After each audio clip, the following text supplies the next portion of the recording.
So Mira asked me to tell you the up-to-date treatment with all the novel therapies. And it's a good time because last week we had a meeting, like every year, it was in Brazil, where all the specialists discuss their results and explain what are the new treatments. The first important point is the goal of treatment. The goal of treatment now is to achieve what we call minimal residual disease, which is MRD. And MRD, you don't see any malignant cells on the microscope, 0 cells on the microscope, but you can detect up to 1 malignant cell in 1 million cells by special techniques which are called next generation flow, next generation sequencing, so very sophisticated techniques, but which are able to detect very low number of malignant cells. So the news which we heard last week was that the FDA, the US FDA, accepted these techniques as a new definition for the goal of treatment. And the official level for MRD negativity definition is 1 cell out of 100,000. So this is important because now it's possible to approve a drug, a new drug, based on this result. And it's also, I will explain that later, it's also the objective of current all clinical trials. So I come to the treatment of newly diagnosed multiple myeloma, and I start by younger patients who are able to tolerate hydrotherapy and autologous transplantation, what we call transplant-eligible patients. So the standard treatment until now is on this slide. We start with what we call an induction with 3 drugs, Velcade, thalidomide, dexamethasone, or Velcade, Revlimid, dexamethasone, or this one, carfilzomib, Revlimid, dexamethasone, which is actually not reimbursed in many countries. 3 to 6 cycles. Then the autologous transplantation after hydrotherapy with high-dose melphalan, 1 or 2. I will explain that later. After that, you consolidate the result by 2 to 4 courses of the same triple combination, and you finish with maintenance with lenalidomide for 2 to 3 years or until progression. So this is a complex strategy, but which is currently realized all over the world. So this treatment yields very good results, but we have already improved.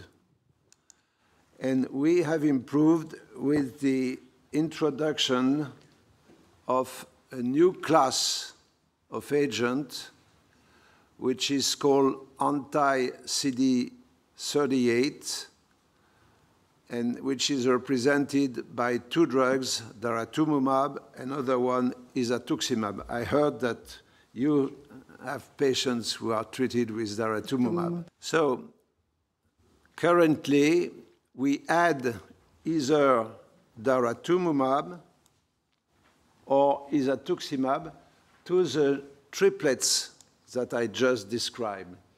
So that means VTD plus daratumumab, VRD plus daratumumab, or VRD plus isatuximab, or carfilzomib KRD plus isatuximab. So different models with the addition of one of these 2 molecules, daratumumab or isatuximab.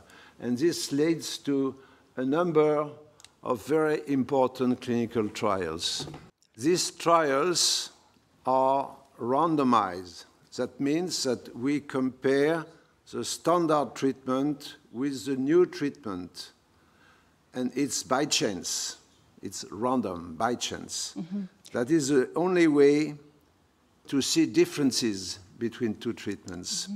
So all these 6 trials showed a benefit of the addition of daratumumab or isatuximab, for instance, for what I define as minimal residual disease negativity. The percentage of patients achieving MRD negativity was much better with the quadruple combination compared to the triple.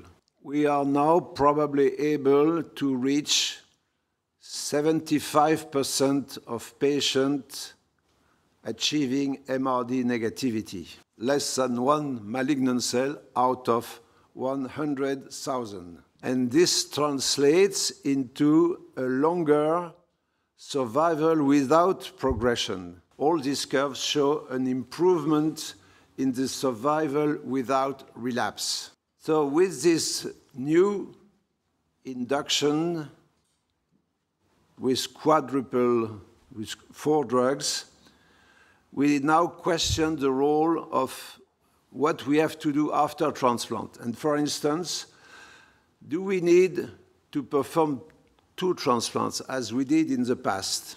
In the past, double transplantation has been shown to be beneficial mostly in patients who have not a good result of the induction prior to autologous transplantation, or who had a very high-risk myeloma.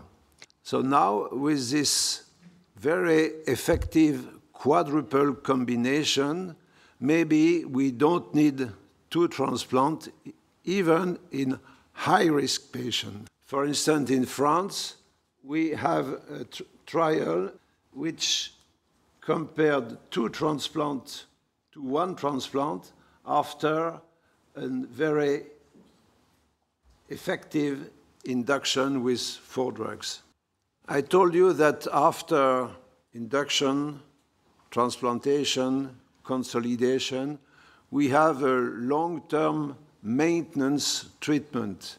And the current treatment is lenalidomide. This treatment delays progression, but finally patients relapse.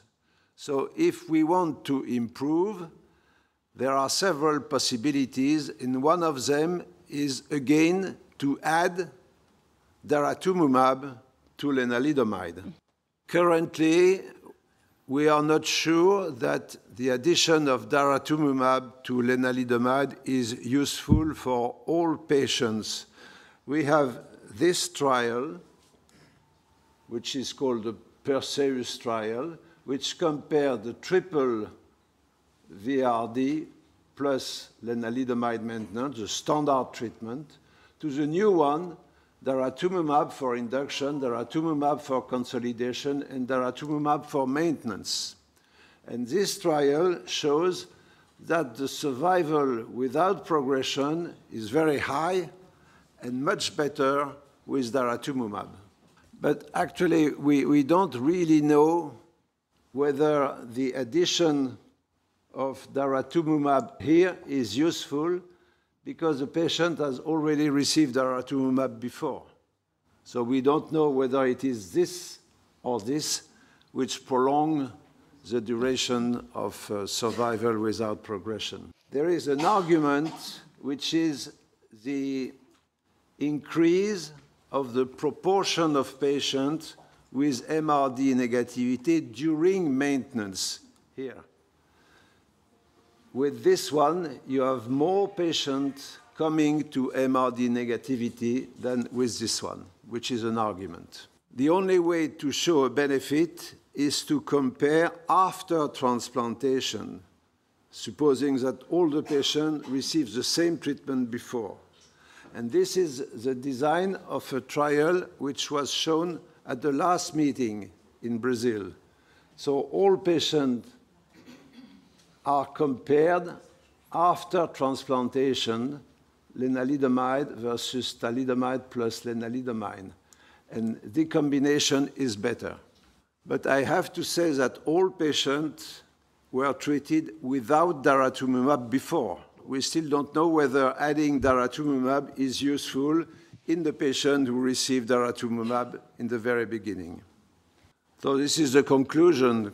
Currently, we can say that quadruple combination, quadruplets, are better than triplets. And with maintenance, we will have very long survival without progression. And that is the reason why the objective of the trial is no longer survival without progression, because we will have to wait too long. It is MRD negativity.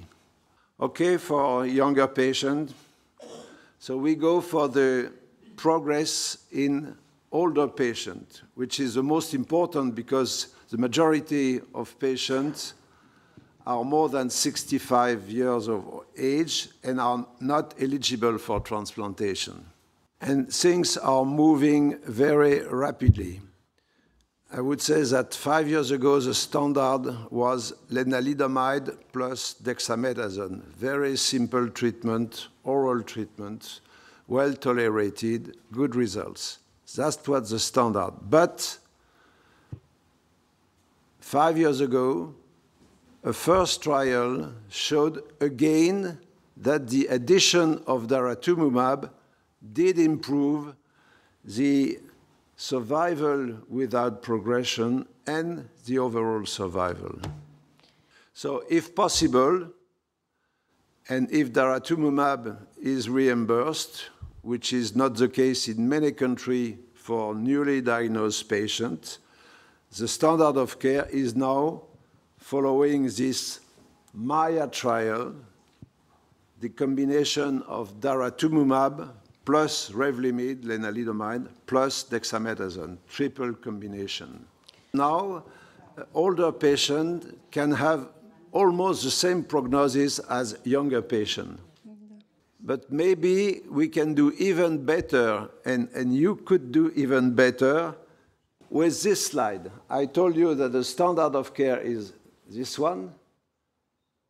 When you add daratumumab, you have the MAIA trial, Dara-Revdex. But there is another standard, which is Velcade, Revlimid, dexamethasone, VRD. And you can also add daratumumab or isatuximab to have a quadruple combination, daratumumab or isatuximab VRD. And in France, we did the same, starting with this one and adding Velcade to come to this quadruple combination. So if Dara-Revdex is reimbursed, Dara-VRD could be reimbursed as well. Velcade is a generic, it is not very expensive. So these are the trials which compared 4 drugs to 3 drugs. This one compared isatuximab VRD to VRD. This one compared isatuximab VRD to ISA-RD, and this one compared Dara-VRD versus VRD. Same design. And the results are in favor of the quadruple. This is the IMROSE trial, survival without progression, with a fantastic 5-year survival of 60% without relapse, free of disease, better with 4 drugs in purple than with 3 drugs in green. And this is related to a higher rate of good response and especially of minimal residual disease negativity. Here is the response rate, better in purple than in green, and here is the MRD negativity, better with the quadruple than with the triple. At the meeting last week, we had the result of the second one. This was in Rio. the second one, the benefit trial, is our own French trial. Again, you have more response and more MRD negativity with the quadruple. So this is a summary which started, I would say, in 1970 when I started my career with MP. We added thalidomide or Velcade. Then we are RD, we added VRD, and then we had daratumumab, DRD, and the best will be the quadruple, VRD plus daratumumab or isatuximab. And I just show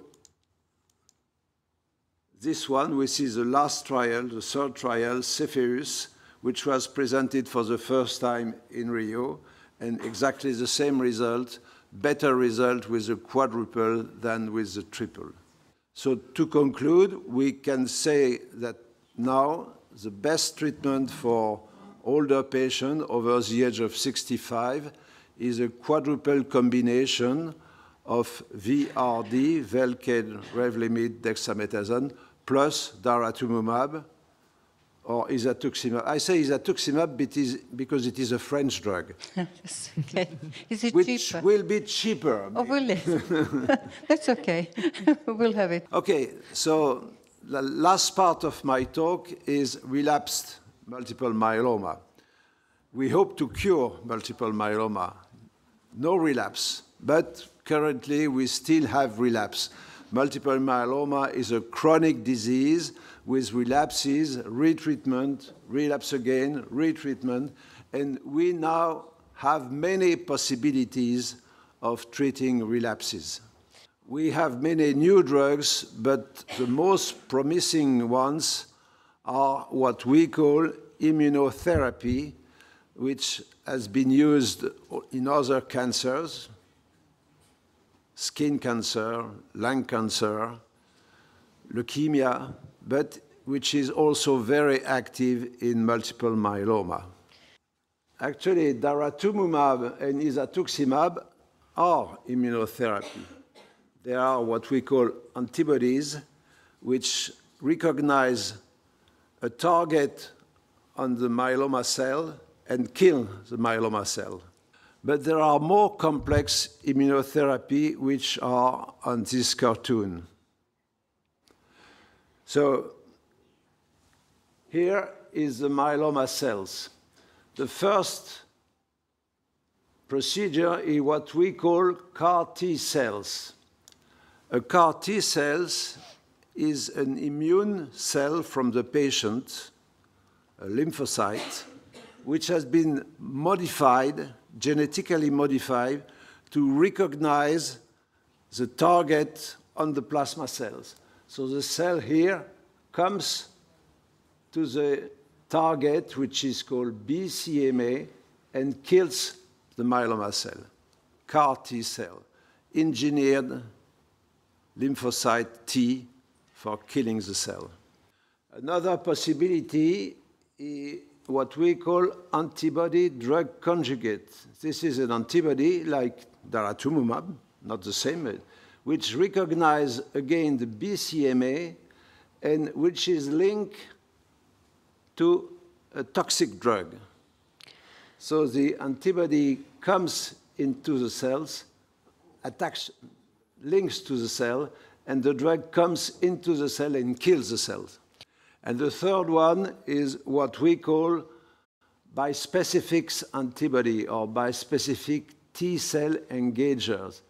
So this is the antibody here, which links to the lymphocyte, to the T-cell, and at the same time links to the myeloma cells. So it attracts the lymphocyte to the cell, and it kills again the myeloma cells. So 3 fantastic improvement, technical improvement to target specifically and kill the myeloma cells. What is very encouraging for myeloma patients is that we have multiple targets. We have CD38, daratumumab and anatumumab. We have BCMA for all these drugs, but we also have this one, GPR65D, FCHR7, and all this one could be targets. So for the future, it gives many possibilities. These are the drugs which are currently available or in development. So, for instance, the CAR T cell, the first one, we have two which have been registered in the United States and in Europe, the ID cell and the cilta cell. For the antibody coupled with the drug, we have one, which is here, belantamab mafodotin, which we call belamaf. And for the bispecifics, there are plenty of them, many of them, but currently two have been registered, teclistamab, elranatamab. The others are in development. And as I told you, we have other targets.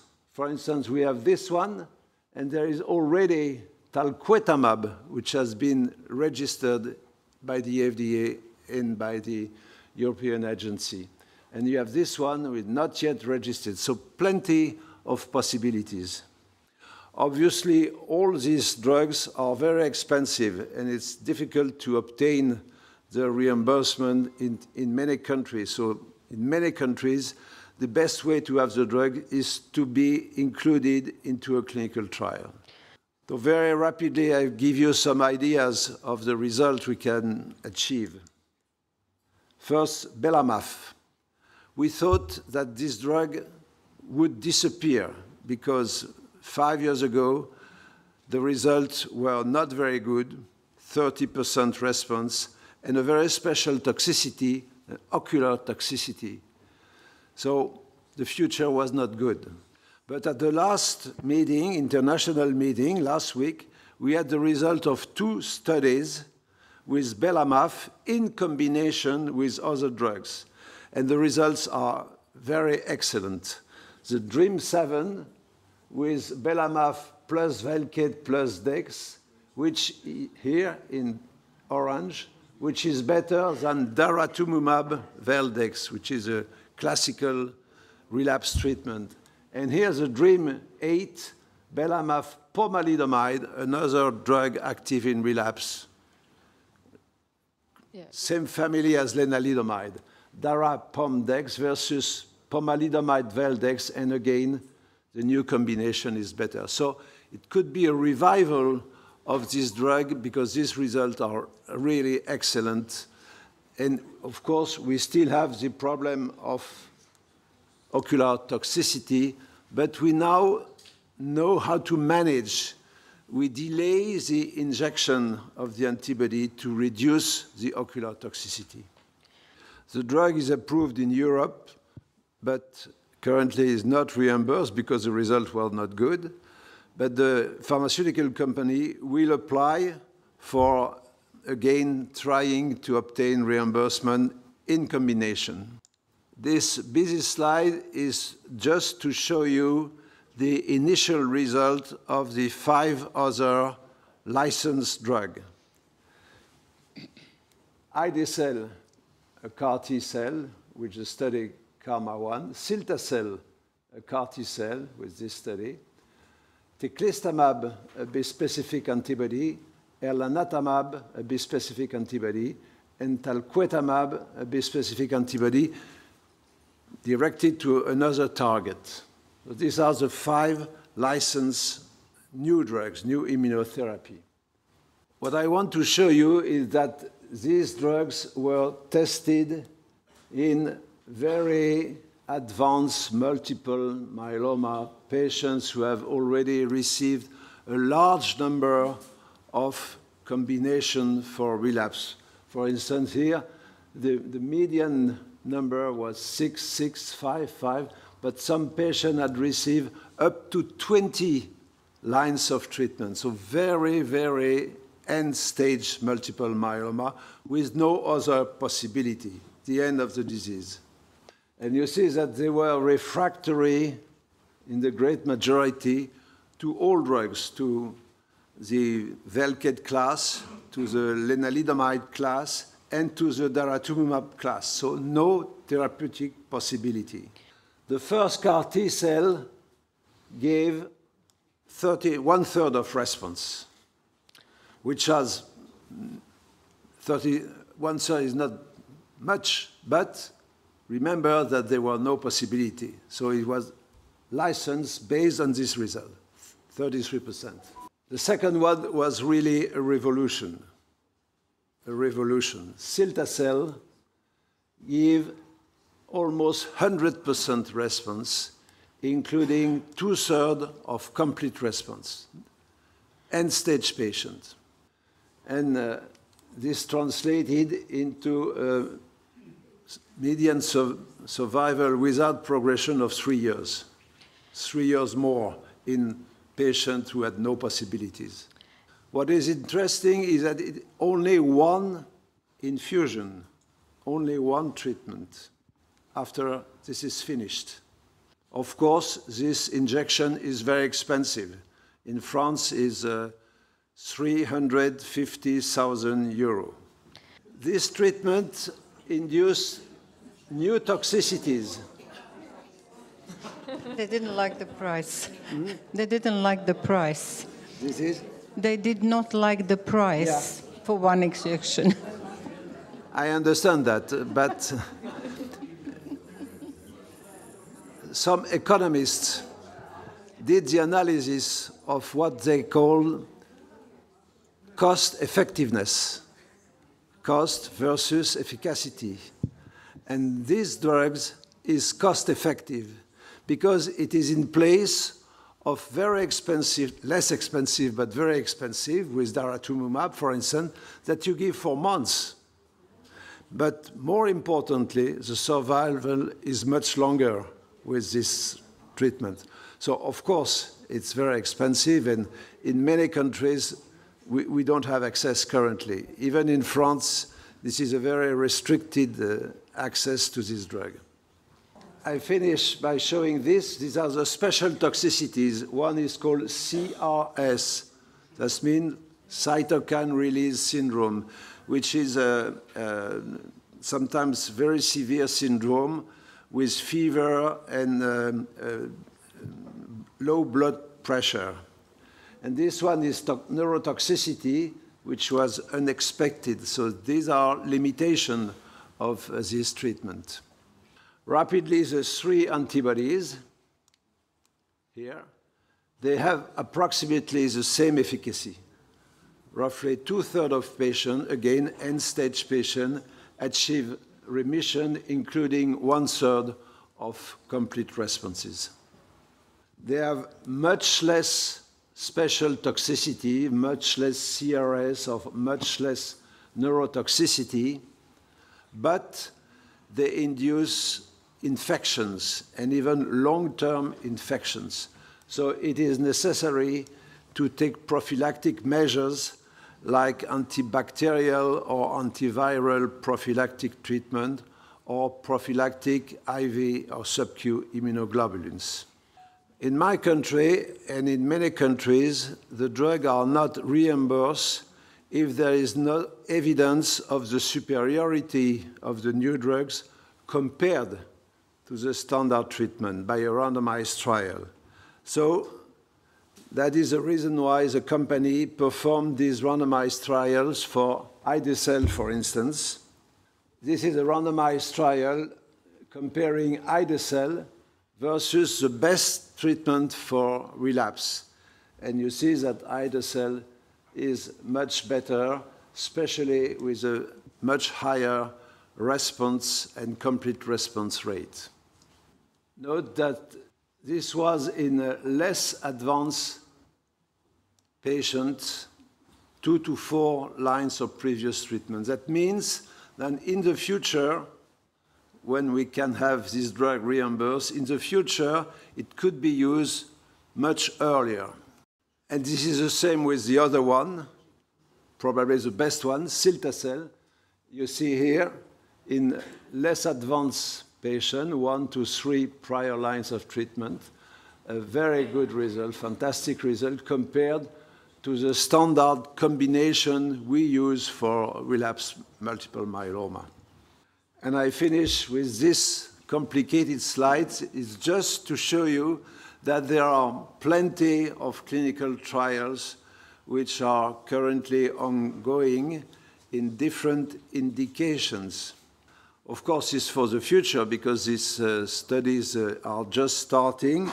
But look, they are already testing CAR T cell, for instance, cilta cell, in newly diagnosed multiple myeloma. I'd show you the standard of care with quadruple therapy and autologous transplantation. They try to replace autologous transplantation by cilta cell. And here, in elderly patients, they try to add cilta cell, one injection of cilta cell, to the quadruple therapy in order to further improve. So this is the future, of course. And it is the same with the bispecific antibody.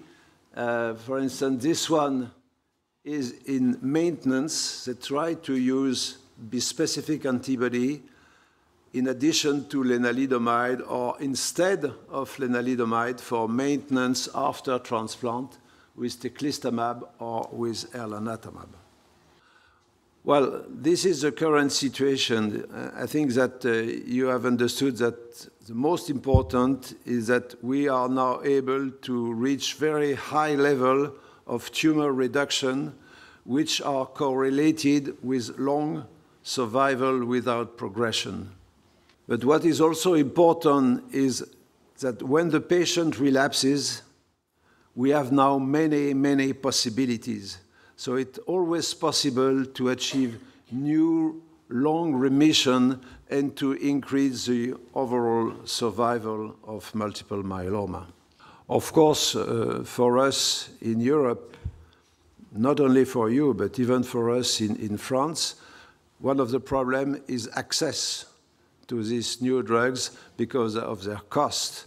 And it's sometimes a long way before convincing the authority and the pharmaceutical companies to make an arrangement in order to give access to the patient for this very attractive drug. I'm very happy that you have now daratumumab.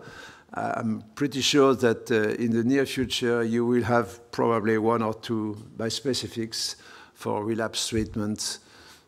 Maybe not this year, but in the near future. Yeah, so hopefully the two bispecifics, they're starting their journey, but because they're expensive, it will take time. It will take some time, yeah. Okay, with that, I thank you very, very much for your attention.